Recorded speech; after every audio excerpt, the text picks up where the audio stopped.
Atëherë vazhdojmë me interpelancën e Ministrit e Turizmit Mjedisit kërkuar nga deputeti Strejovski, lidhur me situatën ekologjike në liçenin e Prespës, sikurse është vepruar edhe në sesionin e kaluar për shkak të situatës do të përgjithësohet koha. Prandaj fjalën ja jap deputetit Strejovski, 3 minuta e gjysmë për të parashtruar kërkesën e interpelancës.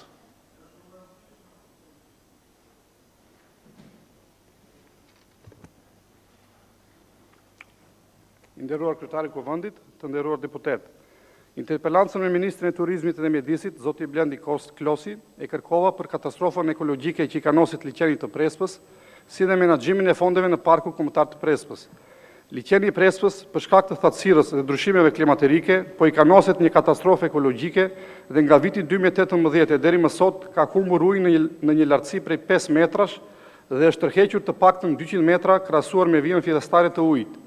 Liçeni i Prespës shtrihet në kufitë shtetërore të Shqipërisë, Maqedonisë dhe Greqisë dhe është një problem që prek të 3 shtetet që ndajnë bregun e liçenit dhe duhen ndërmarrë aksione të përbashkëta për ngadalësimin e kësaj fatkeqësie natyrore. Për të ilustruar si paraqitet sot situata në liçenin e Prespës, po tregoj 2 fotot nga pjesa shqiptare e liçenit të Prespës në afërsi të fshatit Goric.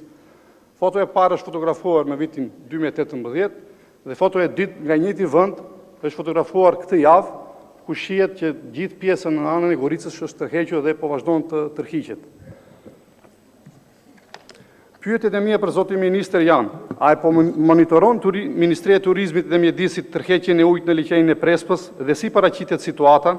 A ka menduar e planifikuar Ministria e Turizmit dhe Mjedisit masa, studime, programe apo projekte konkrete së bashku me institucionet përkatëse të Maqedonisë dhe Greqisë për të parandaluar uljen alarmante e ujit në liçenin e Prespës?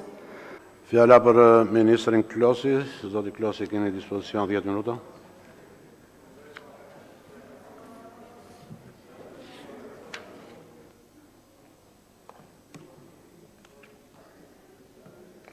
Nderuar kryetar, do doja realisht të falenderoja deputetin edhe të falenderoja edhe ju për kohën që i jepni këtij parlamenti për diskutuar një çështje realisht shumë të rëndësishme, që ka të bëjë me biodiversitetin, që ka të bëjë me ruajtjen e një pasurie aq të madhe që ka e gjithë zona e Prespës, edhe Bashkia e Pustecit, një nga zonat më të përfshira në të, por natyrisht për të folur në këtë parlament për një problem shumë madh mjedisor që është ngrohja globale.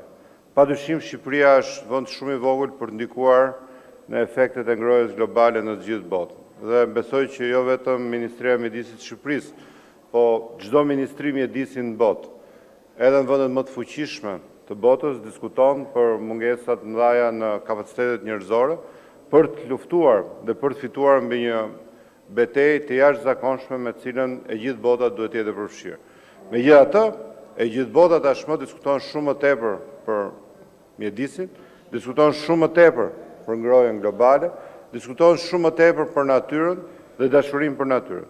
Edhe në kohën e kësaj pandemie të tmerrshme, një nga diskutimet më të mëdha është kërkesa për qendret njerëzore për të bashkëtuar me natyrën.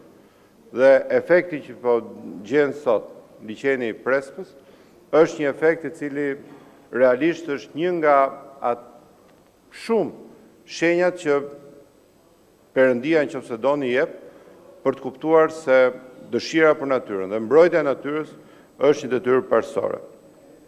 Padyshim, është po ashtu një privilegj për mua si ministër i Turizmit dhe Mjedisit në këtë rast të ndaj me ju disa momente të zhvillimit të një nga zonave më të bukura historike dhe natyrore të vendit tonë, që është liçeni i Prespës. Një liçen i cili laget në lag 3 brigje të 3 shteteve, lag jo vetëm 3 shtete të ndryshme, por disa kultura, dhe është një nga ato momentet që për gjithë të kohezionin që kërkohet sot në rajon, është një nga ato mbika që bashkon bashkë kaq shumë kultura, kaq shumë mentalitete, bashkon kaq shumë histori dhe padyshim është një nga ato monumentet natyrore të vërteta, në cilën ne duhet punojmë gjithë bashku ta shndrojmë në një burim të madh ekonomik. Për tyrë pastaj, në ato çfarë ndodh nga pikpamja e ngrohjes globale, padyshim nuk është vetëm një shqetësim shqiptar. Do doja të kujtoja, nderuar deputet, që siç keni ju fotot, në palën tjetër, pra në vendin e Bashkimit Evropian, që është Greqia, në cilin e lag ky liçen, 1000 metra janë larguar molet edhe vend parkimet e barkave nga uji. Pasi uji është reduktuar, edhe ata e kanë pa shqetësim të sërën. Po e njëjta situatë është dhe në Maqedoninë e Veriut. Pra të tre shtetet së bashku e ndjejnë me shumë shqetësim nevojën për të kontribuar në ruajtjen e këtij liçeni simbol të bashkëjetesës së tre kombeve tona, në doni edhe kombësive që janë përfshira në të, pasi ka më shumë sa tre kombe të përfshira në liçenin e Presës së Vogël, por që ngrohja globale dhe ngrohja me 2 gradë e temperaturës na bën të vëjmë gishtin kokës. Kemi qenë së bashku, nderuar deputet, në të paktën në 3 vite në këtë dikaster, në 3 festa të organizuar festa e dimrit. Nga një festë në tjetër ju keni qenë dhe keni parë se si nuk ka më borë. Perëndia nuk ka hedhur më borë në atë zonë, e cila uji i borës pastaj do mbushte liçenin. Festa e dimrit këtë verë, në këtë dimër, në dhjetor, në janar, në dhjetor, ishte pothuajse me diell. Pra, ka ndryshuar klima dhe kjo klimë ka dhe efektet e saj.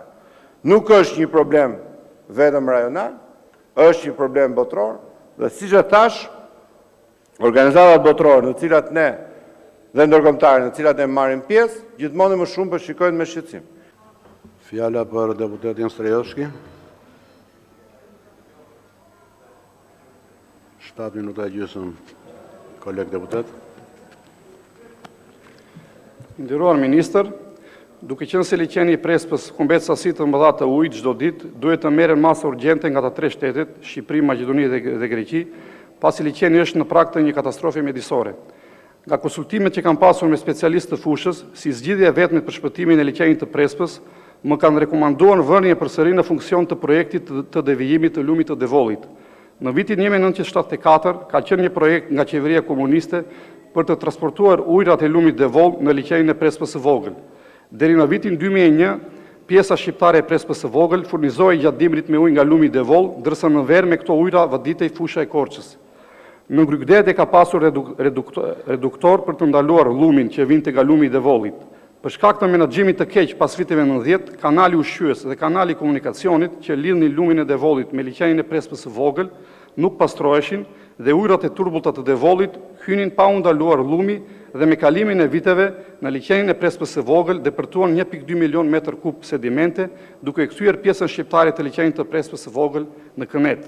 Për të vënë në funksion këtë projekt duhet një studim i mirëfillt. Nevojitet një projekt rehabilitimi të liçenit të Prespës së Vogël dhe pastrimin e kanalit ushqyes dhe kanalit të komunikacionit, si dhe të merren masa të mos futen llumrat e lumit të Devollit. Ky projekt mund të kapë një kosto të konsiderueshme, por duke qenë si vetmi opsion për të shpëtuar liçenin e Prespës, ky projekt mund të financohet së bashku nga tre shtetet, Shqipëri, Maqedoni dhe Greqi, si dhe nga institucionet europiane e donatorë të tjerë. Të kthehemi prapa asaj që thatë ju, investime për të shndruar natyrën dhe për ta futur lumin e Devollit atje, është gabim dhe ekspertët thonë është gabim. Ka ndodhur në vitet 60, është trajtuar si gabim se nuk zgjidh gjë dhe sjell sentimente në liçen dhe e zhduk liçenin përfar.